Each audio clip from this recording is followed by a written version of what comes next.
In today's class, I'm going to teach you class 12 accounts, volume 3 chapter, volume 3 chapter 5. The name of the chapter is cash flow statement. First of all, we need to understand what is cash flow statement. Cash flow statement का मतलब क्या होता है? First of all, we need to understand what is cash flow statement. The cash flow statement होती क्या है? It is a statement. It is a statement which shows. It is a statement which shows flow. That is inflow or out. Inflow और out. Cash flow statement एक statement होती है जो flow show करती है. किसका फ्लो? कैश. किसका flow? Cash. Business में जो कैश का इनफ्लो हो रहा है और बिजनेस में जो कैश का आउटफ्लो हो रहा है, ये स्टेटमेंट जो है बिजनेस में कैश का इनफ्लो और आउटफ्लो जो होता है उसको शो करती है. राइट. इनफ्लो और आउटफ्लो विच? इनफ्लो और आउटफ्लो ऑफ कैश. एग्जैक्टली आप इसको ऐसे लिखोगे, इनफ्लो और आउटफ्लो ऑफ कैश. इनफ्लो और outflow of cash. Inflow or outflow of cash during a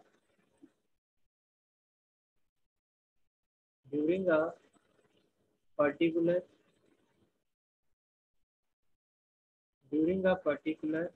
accounting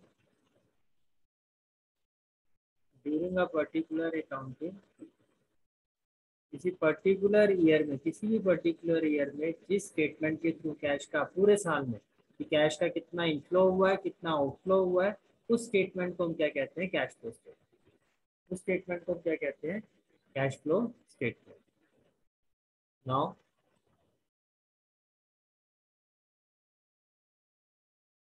as per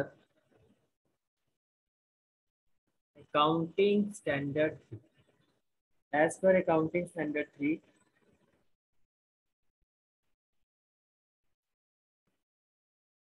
cash flow are divided into three activities.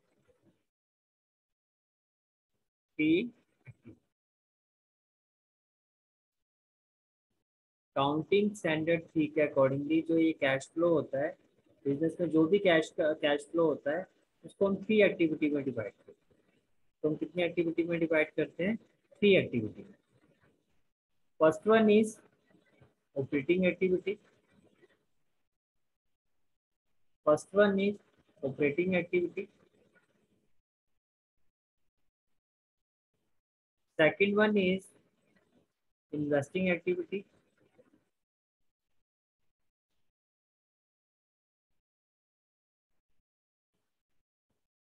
And third one is financing activity.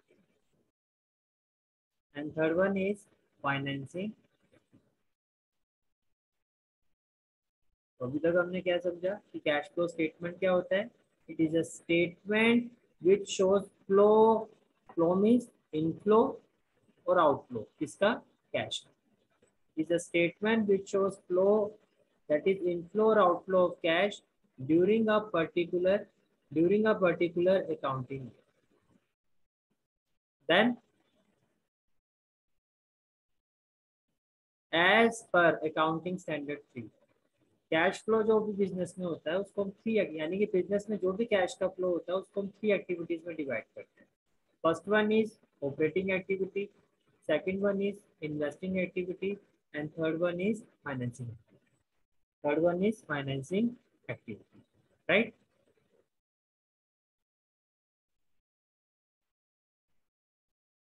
Now one by one we will discuss these activity. देखो, सबसे पहले बात करते हैं operating activity. सबसे पहले हम बात करते हैं ऑपरेटिंग. क्या होता है ऑपरेटिंग एक्टिविटी? ऑपरेटिंग एक्टिविटी का मतलब ये होता है कि जो भी बिजनेस की जो मेन कोर एक्टिविटी होती है, यानी कि बिजनेस जिस भी चीज में आपका बिजनेस डील करता है, उस एक्टिविटी को हम ऑपरेटिंग एक्टिविटी कहते हैं। उस एक्टिविटी को हम क्या कहते हैं? Operating activity, right? Means all cash flows, all cash flows which are related to main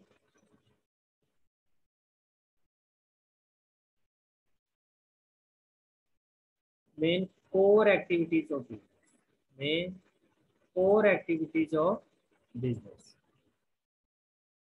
main core activities of business, right? Are classified as are classified as operating activities, are classified as operating are classified as operating activities.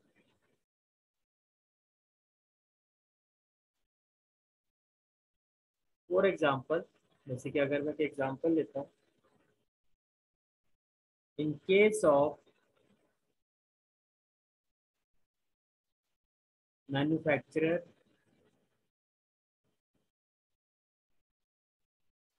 in case of manufacturer say of furniture, in case of manufacturer, तो अगर देखो आपका आप furniture की manufacturing करते हो तो furniture आपके लिए क्या हो गया? गुड हो गया। तो आपका जो मेन काम है वो क्या है? Manufacturing of furniture. तो ये आपकी प्रिंसिपल एक्टिविटी है, दिस इज योर प्रिंसिपल और रिवेन्यू जनरेटिंग एक्टिविटी, राइट? तो अगर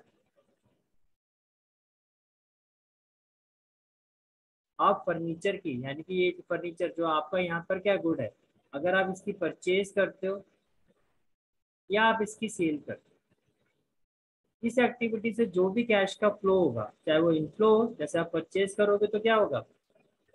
कैश का आउटफ्लो होगा। और अगर आप सेल करते हो तो क्या होगा? कैश का इनफ्लो। पर ये जो इनफ्लो हो रहा है और आउटफ्लो हो रहा है, ये बिजनेस की मेन एक्टिविटी से हो रहा है। तो ये है आपका, ये जो भी कैश में कैश का फ्लो हो रहा है, चाहे वो इनफ्लो हो रहा है या आउटफ्लो हो रहा है, ये बिजनेस की मेन कोर एक्टिविटी से हो रहा है। This is operating activity, this is operating activity. ऐसे अगर मैं एक और एग्जांपल लेता हूँ,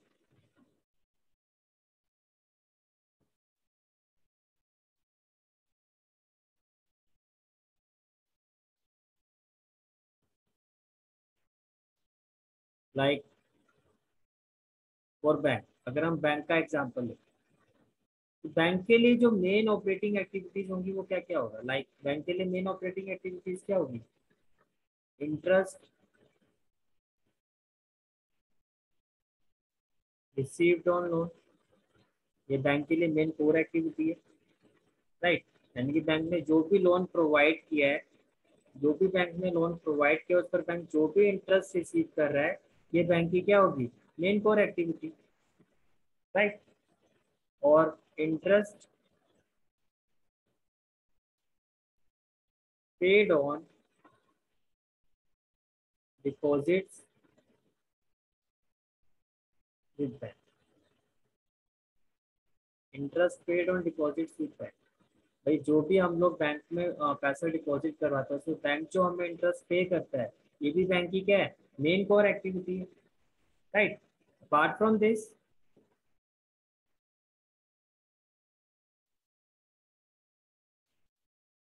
रेंट ऑफ प्रीमाइसिस, ये भी क्या है? ऑपरेटिंग एक्टिविटी है, राइट? और इसमें ऑपरेटिंग एक्टिविटी क्या हो सकती है?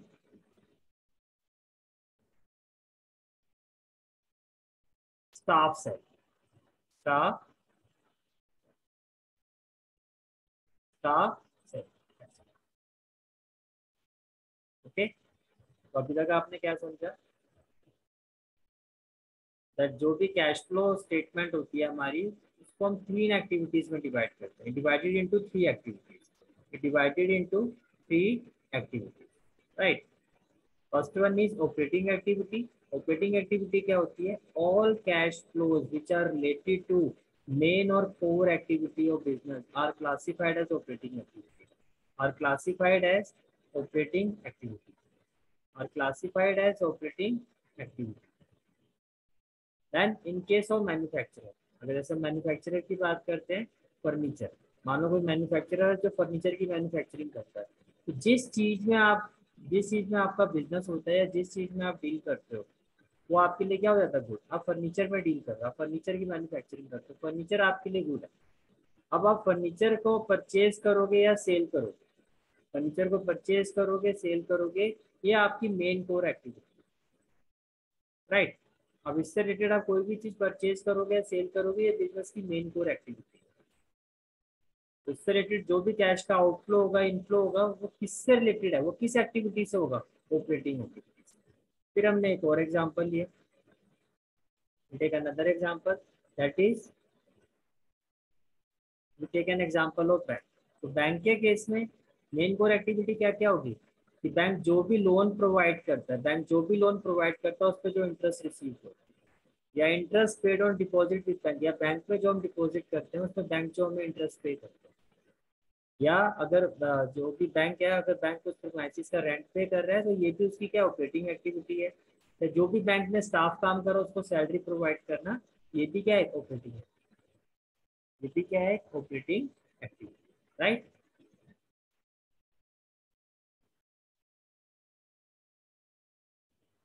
Now next activity is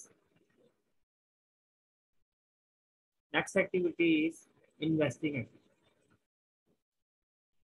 Next activity is investing.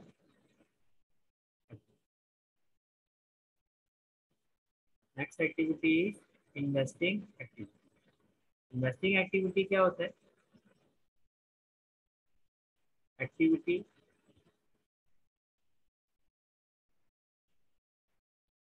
relate to sale and purchase of fixed assets.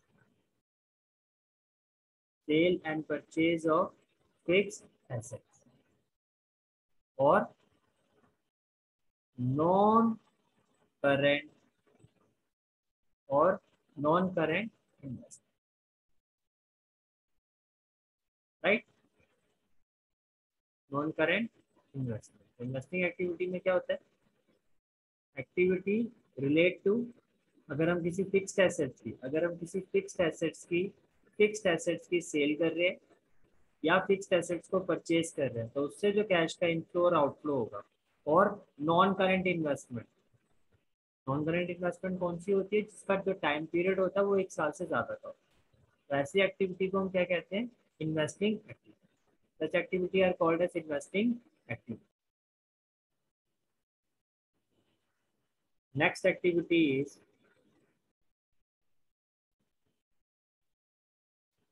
financing activity. Next activity is financing.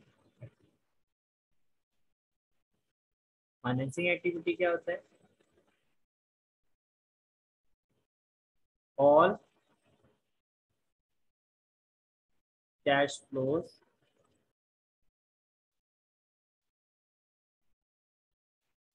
which are related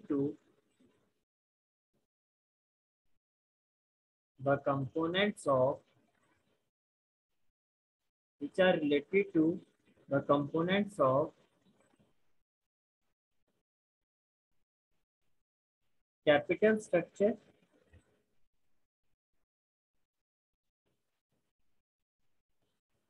of a company.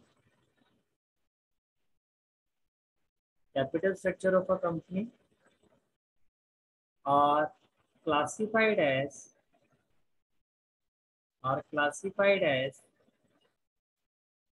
cash flow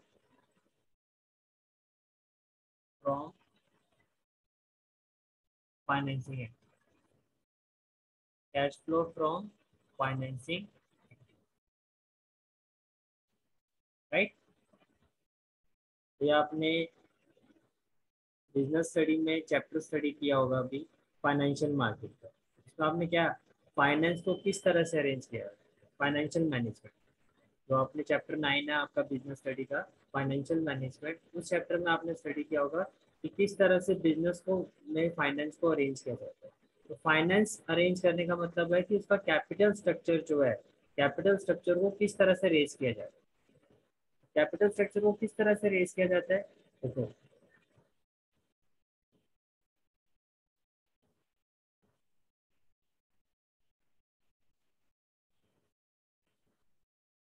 capital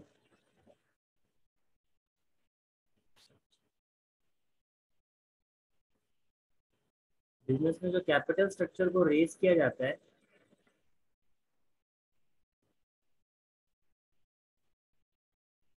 इधर through share capital, share को company जो है लोगों को share issue करती है और उससे जो है फाइनेंस अरेंज करती है, राइट। शेयर कैपिटल का मतलब क्या हो गया, शेयर कैपिटल का मतलब हो गया आपका equity share capital,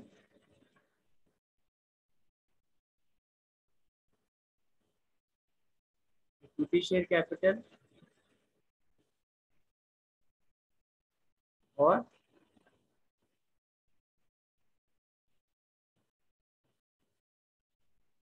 preference share capital, preference share capital, right. और दूसरा क्या मेथड होता है, what is the other method, other method is through debt, other method is through, other method is through debt, means by issue debenture, by issue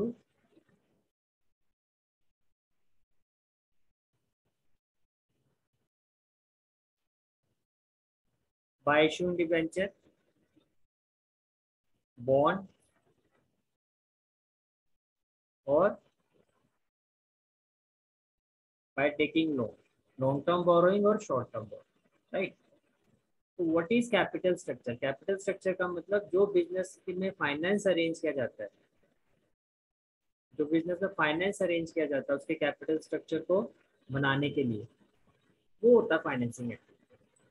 like company क्या करती है, आपने जो बीएसटी में जो चैप्टर पढ़ा था फाइनेंशियल मैनेजमेंट, उसमें क्या पढ़ा था हमने, there are two method, one is through equity, another one is through, equity का मतलब क्या था, by issuing share capital, share capital में क्या होता है, by issuing equity share capital और प्रेफरेंस शेयर कैपिटल और डेट का मतलब लोगों से लोन लेना, उधार लेना, like by issuing debenture, by issuing bond या बैंक से लोन लेना, दिस इज फाइनेंसिंग है।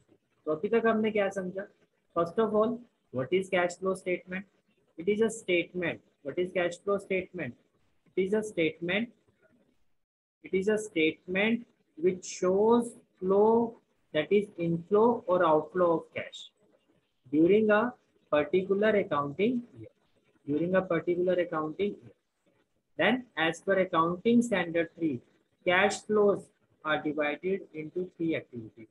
कि किसी भी बिजनेस या कंपनी में जो कैश का फ्लो होता है, चाहे वो इनफ्लो होता है और आउटफ्लो होता है, वो मेजरली थ्री एक्टिविटीज से होता है। या तो वो होगा ऑपरेटिंग एक्टिविटी से, या वो होगा इन्वेस्टिंग एक्टिविटी से, या वो होगा आपका फाइनेंसिंग एक्टिविटी से, right. Then what is operating activity, अगर हम ऑपरेटिंग एक्टिविटी की बात करते हैं, all cash flows which are related to main core activities, which are related to which are related to main core activities of business are classified as operating activity, are classified as operating activity। Operating activity का हमने example देखा, like manufacturing of furniture, जिस चीज में आप deal कर रहे हो वो आपके लिए गुड हो गया, तो अगर इससे रिलेटेड आप कोई परचेज करते हो या इससे रिलेटेड कोई सेल करते हो, तो उसमें जो भी कैश का आउटफ्लो या इनफ्लो होगा उसको हम कहेंगे it is from operating activity, क्योंकि ये हमारी बिजनेस की मेन कोर एक्टिविटी। फिर हमने ये समझा कि फिर हमने एक और एग्जांपल लिया फॉर बैंक। बैंक के लिए ऑपरेटिंग एक्टिविटी क्या होगी? Interest received on loan provided, कि बैंक जो भी लोन प्रोवाइड करता है उस पर जो बैंक इंटरेस्ट रिसीव करता है, भाई बैंक का मेन काम यही है। बैंक का मेन काम क्या है? लोन प्रोवाइड करना या डिपॉजिट लेना। तो बैंक अगर लोन प्रोवाइड करता है तो उस पर बैंक इंटरेस्ट रिसीव करता है, तो ये उसकी मेन कोर एक्टिविटी। तो मेन कोर एक्टिविटी से बैंक में क्या होगा? कैश का इनफ्लो होगा। बैंक में क्या होगा? कैश का इनफ्लो होगा, right. Then interest paid on deposit with bank, कि बैंक जो है इंटरेस्ट पे करता है।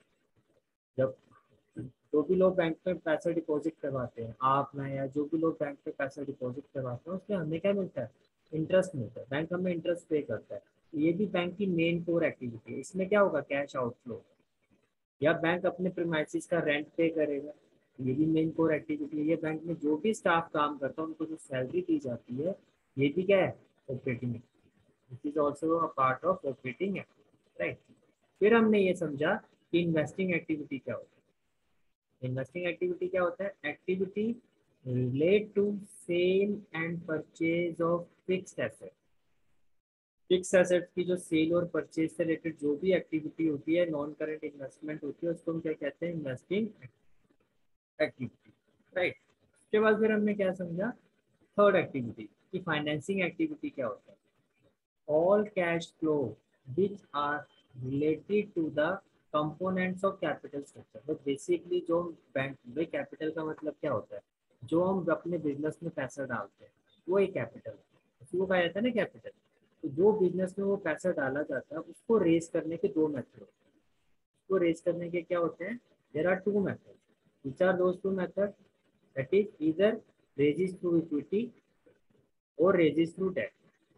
Raising through equity means by issuing share, equity share capital or through preference share capital.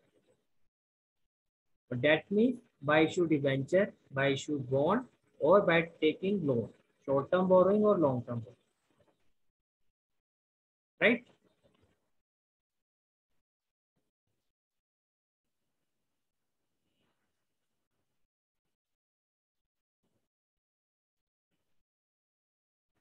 Cash flow statement. Cash flow statement may be prepared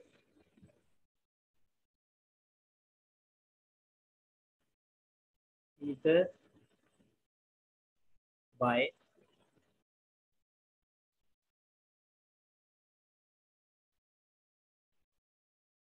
direct method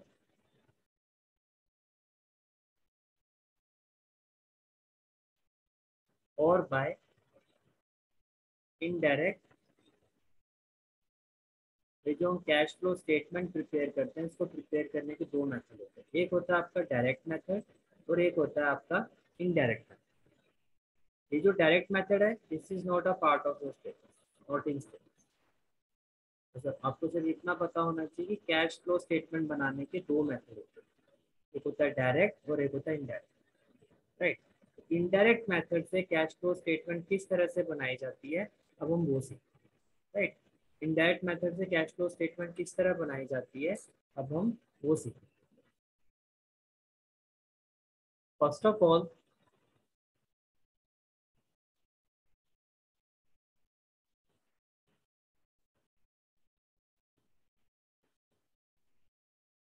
let us make the format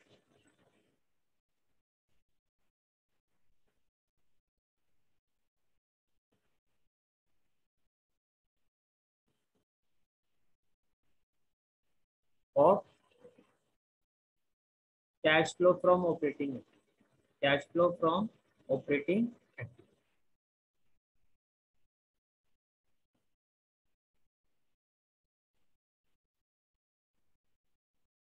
Cash flow from operating cash flow from operating activity, right.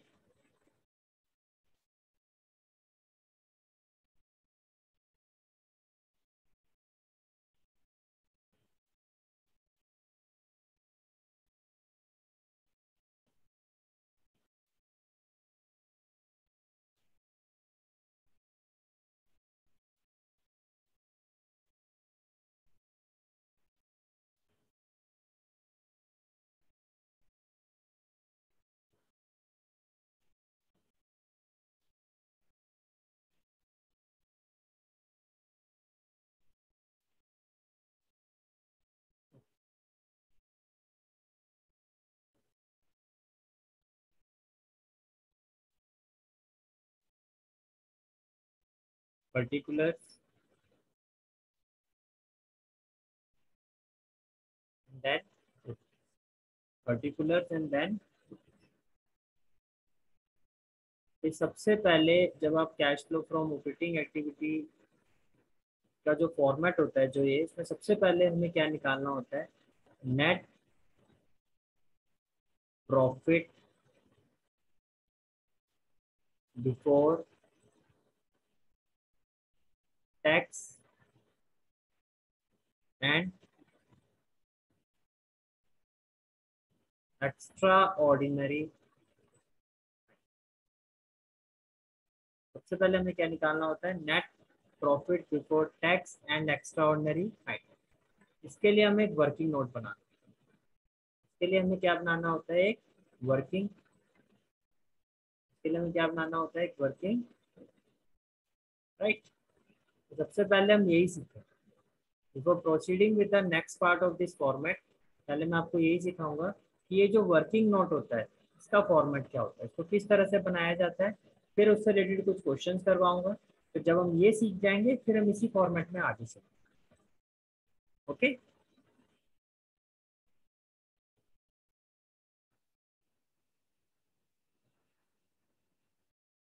तो working note किस तरह से बनाया जाता है कल हम ये देखेंगे, राइट।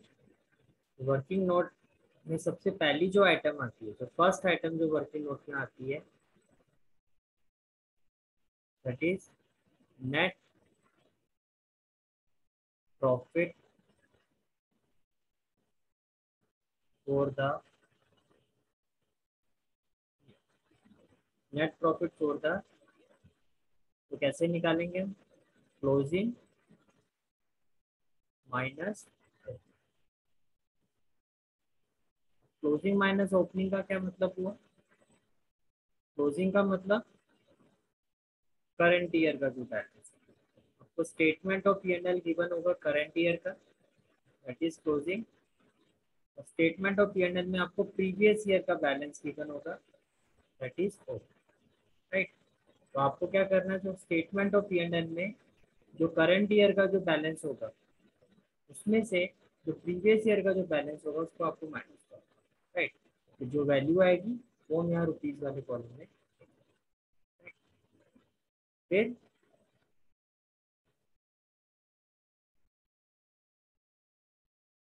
हम प्लस करते हैं transfer to, transfer to reserve, transfer to reserve, closing minus जो करंट ईयर का रिजर्व होगा और जो प्रीवियस ईयर का जो रिजर्व होगा का जो डिफरेंस होगा, that is transfer to reserve. और इसको हम क्या करते हैं, इसमें ऐड करते हैं, right. Then next item is,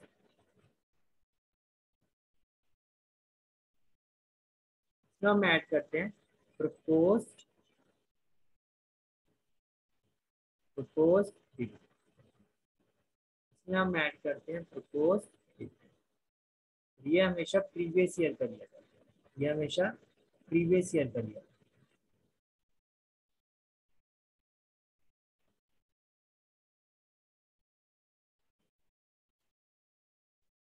then entering dividend और final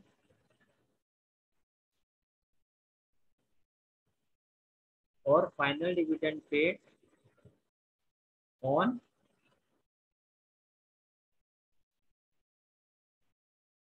equity and preference share, equity and preference share, right. जो इंटरिम डिविडेंड होता है ये हमेशा, पहले मैं आपको समझा देता हूँ इंटरिम डिविडेंड का मतलब क्या होता है।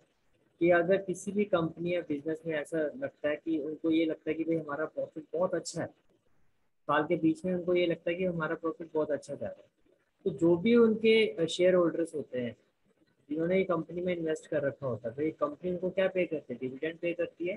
तो कंपनी क्या डिसाइड करती है कि साल के बीच में कि भाई हमें साल के एंड में भी देना है और अभी भी देना है, तो क्यों ना अगर हमारा अभी अच्छा प्रॉफिट है तो हम इसको अभी पे कर देते हैं। तो साल के बीच में जब डिविडेंड कंपनी पे करती है उसको क्या कहा जाता है, इंटरिम डिविडेंड। तो ये हमेशा आपको एडजस्टमेंट में दी जाती है। इंटरिम डिविडेंड जो होगा ये हमेशा आपको किसमें गिवन होगा, एडजस्टमेंट। इंटरिम डिविडेंड या इसको फाइनल डिविडेंड भी कहा जाता है, और ये इक्विटी और प्रेफरेंस शेयर दोनों में दिया जाता है, राइट। इक्विटी और प्रेफरेंस शेयर दोनों में ही दिया जाता है।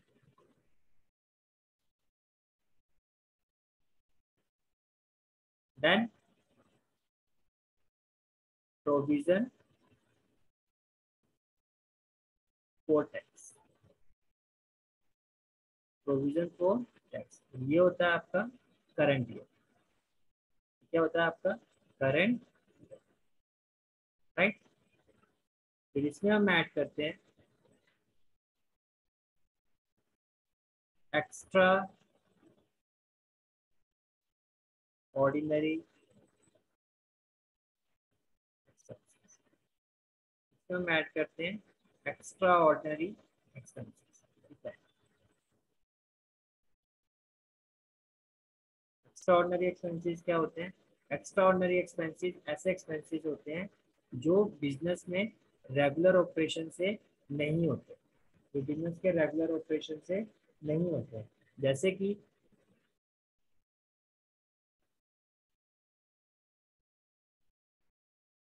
डैमेज फ्रॉम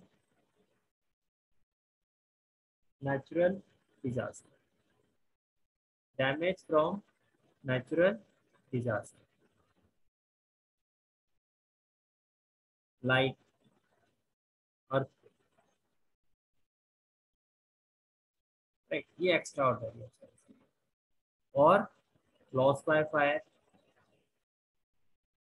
लॉस बाय, तो एक्स्ट्रा ऑर्डिनरी एक्सपेंसेस और इनकम जो होती है जो रेगुलर बिजनेस ऑपरेशन से नहीं, राइट।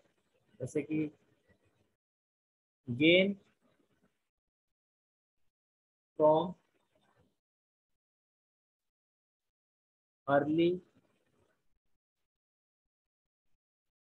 रीपेमेंट ऑफ डेट, ये क्या है, ये एक एक्स्ट्रा ऑर्डिनरी इनकम। ये बिजनेस इनकम, बिजनेस की जो ऑपरेटिंग एक्टिविटी है, मेन कोर एक्टिविटी है, वहां से नहीं है, ना ये कोई इन्वेस्टमेंट है, राइट। तो ये आपका अगर कोई एक्स्ट्रा ऑर्डिनरी इनकम होगा तो हमें क्या करना है, माइनस करना है। अगर कोई एक्स्ट्रा ऑर्डिनरी एक्सपेंस गिवन होगा क्वेश्चन में तो हमें क्या करना है, उसको प्लस करना है, उसको क्या करना है, प्लस करना है, राइट।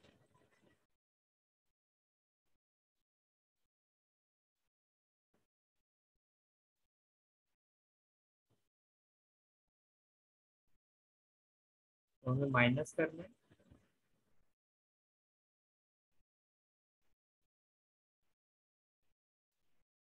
एक्स्ट्रा ऑर्डिनरी इनकम, एक, राइट, एक नहीं। और ये सब सॉल्व करने के बाद, ये सब सॉल्व करने के बाद व्हाट वी विल गेट,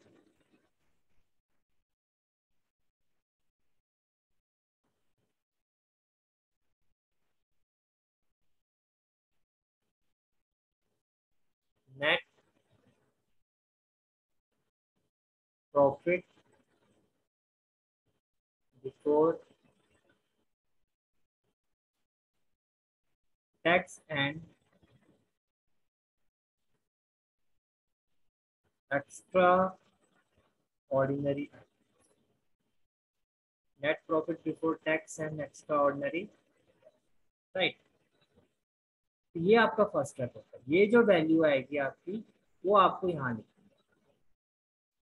जब cash flow from operating activity हम बनाते हैं उसके फॉर्मेट में सबसे पहले जो हमें निकालना होता है वो क्या निकालना होता है, net profit before tax and extra ordinary. तो कैसे निकाला जाता है, with the help of this working, with the help of this working. तो पहले अब हम यही निकालना सीखेंगे कि किस तरह से इसको फाइंड किया जाएगा। तो मैं कुछ क्वेश्चंस करवाता हूँ जिससे आपको समझ में आ जाएगा किस तरह से इसको फाइंड किया जाता है। तो before proceeding with the question मैं आपको इसका थोड़ा सा एक स्टोरी से इसको रिलेट करके बताता हूँ कि एक्चुअल में यहाँ होता क्या है। आप ये समझो कि ये एक बिजनेस का ऑनर है और ये इसका बिजनेस। अभी जो ऑनर है ये क्या कह रहे हैं, ये अपने बिजनेस को कह रहे थे मुझे तो कोई प्रॉफिट नहीं दिखाई दे रहा, मुझे आपसे कोई प्रॉफिट नहीं हो रहा है, मुझे इस बिजनेस को बंद कर देना। अब ये जो बिजनेस है, ये जो बिजनेस है ये इसको रिप्लाई कर, ये कह रहा है कि सर प्रॉफिट है लेकिन आप प्रॉफिट को ढंग से काउंट नहीं कर रहे। बिजनेस से जो आपका प्रॉफिट है आप उसको प्रॉपरली मेजर नहीं कर रहे। मैं आपको बताता हूँ कि कितना आपको मुझसे प्रॉफिट मिलता है। तो ये अब जो बिजनेस है ये अपने ओनर को बता रहा है कि कितना आपको इस बिजनेस से प्रॉफिट हो रहा है। तो वो क्या कह रहे हैं, first of all net profit for the year आप निकालो, देखो कितना हुआ है। वो कैसे निकलेगा, क्लोजिंग माइनस ओपनिंग। फिर बिजनेस क्या कह रहा है अपने ओनर को कि जो भी पैसा आपने रिजर्व में ट्रांसफर किया है वो आप इस प्रॉफिट में ऐड कर दो, जो भी आपने लोगों को डिविडेंड पे किया है ये भी आप इसमें ऐड करो। कौन सा, प्रीवियस ईयर। जो आपने इंटरिम डिविडेंड पे किया है इक्विटी और प्रेफरेंस शेयर होल्डर को वो भी आप ऐड करो इस प्रॉफिट में। जो आपने टैक्स पे किया है, टैक्स का मतलब current year, provision for tax current year का मतलब क्या होता है ये भी मैं आपको एक्सप्लेन कर देता हूँ। देखो जो भी टैक्स होता है ना, जो आपको पता है कि 30 फाइनेंशियल ईयर में जो 31 मार्च होती है, लाइक अगर आपका जो ईयर है वो है 2018 टू 19, 2018 टू, तो फाइनेंशियल ईयर क्या होगा, 1 April, it will start from 1 April 2018 and it will end on 31st March 2000, right. तो जो टैक्स पे करने की लास्ट डेट होती है वो होती है 31 मार्च 2000। और एक्चुअल में क्या होता है कि जो 2018-19 का ये जो टैक्स है ये इस डेट तक तो प्रॉपरली ये कैलकुलेट भी नहीं होता। प्रैक्टिकल सिनारियो में क्या होता है बिजनेस में वो मैं बताऊँ। जिस भी ईयर का जो टैक्स है वो एग्जैक्टली 31 मार्च 2019 को पे नहीं किया जाता, पहले उसको प्रॉपरली कैलकुलेट किया जाता है। भाई जो भी इनकम है बिजनेस की वो निकाली जाती है, ठीक है। फिर उस बिजनेस में कितना टैक्स पे करना, जो उस इनकम पर कितना टैक्स पे करना पड़ेगा वो कैलकुलेट किया जाता है। तो आप ये मान के चलो कि 2018-19 का जो टैक्स होता है, 2018-19 का जो टैक्स होता है उसको 2019-20 में पे किया जाता है। जो 2018-19 का जो हम टैक्स पे कर रहे हैं वो कब पे किया जाएगा, 2019 पर। ये प्रैक्टिकली ये पॉसिबल नहीं होता कि 31 मार्च को ही सारे टैक्स पे कर दिए जाए। नेक्स्ट ईयर में प्रीवियस ईयर का जो टैक्स है वो पे किया, राइट। तो जो टैक्स होता है जो आपका, it divided into two parts, one is tax made, other one is tax paid. अब टैक्स मेड क्या होता है, टैक्स पेड क्या होता है, देखो 2019-20 2019-20 में हमने क्या किया कि हमने कुछ प्रॉफिट में से, जो हमारा प्रॉफिट है उसमें से कुछ पैसे हमने सेट असाइड कर, या पैसे हमने 2019-20 में कुछ पैसे हमने सेट असाइड करके रखे। नियर अबाउट इतना हमें टैक्स पे करना होता है। मुझे लग रहा है कि भाई नियर अबाउट जो हमारा टैक्स होगा जो मुझे पे करना होगा, लेट दैट बी 50,000 या लेट दैट बी 1.5 लाख। मैंने क्या किया, 1.5 लाख का ये जो अमाउंट है इसको सेट असाइड कर, उसको कहा जाता है टैक्स में। कि जो पैसा आप टैक्स पे करने के लिए अलग से साइड में रखते हो। तो टैक्स पेड क्या होता है कि ये जो प्रीवियस ईयर का जो 2018-19 का जो टैक्स है जो मैं करंट ईयर में पे कर रहा हूँ उसको कहा जाता है टैक्स। तो क्या कहा जाता है? टैक्स। तो अगर आप इस फॉर्मेट में देखो, अगर आप इस फॉर्मेट में देखो, इसमें क्या हो रहा है कि बिजनेस क्या कह रहा है कि जो टैक्स आपने करंट ईयर का मतलब क्या हुआ? करंट ईयर का मतलब हुआ जो टैक्स आपने सेट असाइड किया। करंट ईयर का मतलब क्या हुआ? जो टैक्स आपने सेट असाइड किया, यानी कि जो आपका टैक्स मेड था, जो करंट ईयर में जो आपने टैक्स टैक्स अमाउंट अलग से निकाल के रखा है, दैट इज जो हमारे एग्जांपल में 1.5 लाख। तो बिजनेस क्या कह रहा है कि ये जो आपने प्रॉफिट से ये पैसे जो अलग से निकाल के रखे हुए हैं टैक्स पे करने के लिए, आप इसको भी ऐड करो इस प्रॉफिट। फिर जो एक्स्ट्रा ऑर्डिनरी एक्सपेंसेस, यानी कि जो नेचुरल डिजास्टर से अगर कोई लॉस हुआ है तो उसमें बिजनेस की मेरी कोई गलती नहीं थी, मेरी वजह से कोई लॉस नहीं हुआ। अगर कोई नेचुरल क्लैमिटी हुई है, अर्थक्वेक हुआ है या लॉस बाय फायर हुआ है, तो उसमें बिजनेस की कोई गलती नहीं है। तो वो जो लॉस है अपना, वो भी आप इस प्रॉफिट में ऐड करो, वो बिजनेस का लॉस नहीं है। हाँ, कोई अगर एक्स्ट्रा ऑर्डिनरी इनकम है जो मेरे थ्रू आपने नहीं कमाई है लेकिन फिर भी आपकी कोई इनकम हुई है, आप उसको माइनस कर दो। देखो पूरी ऑनेस्टी दिखा रहा है बिजनेस यहाँ पे, समझ में आ रहा है आपको? बिजनेस अपनी साइड से पूरी ऑनेस्टी दिखा रहा है, राइट? तो ये आपका फॉर्म है। फिर बिजनेस बताता है कि देखो अब आप देखो कि कितना प्रॉफिट हुआ। अब आपको समझ में आएगा कि एक्चुअल में कि आपने मेरे थ्रू कितना प्रॉफिट कमाया है। That is net profit before tax and extraordinary, right? अब कुछ क्वेश्चन करते हैं तो देखते हैं किस तरह से इसको फाइंड करें, राइट?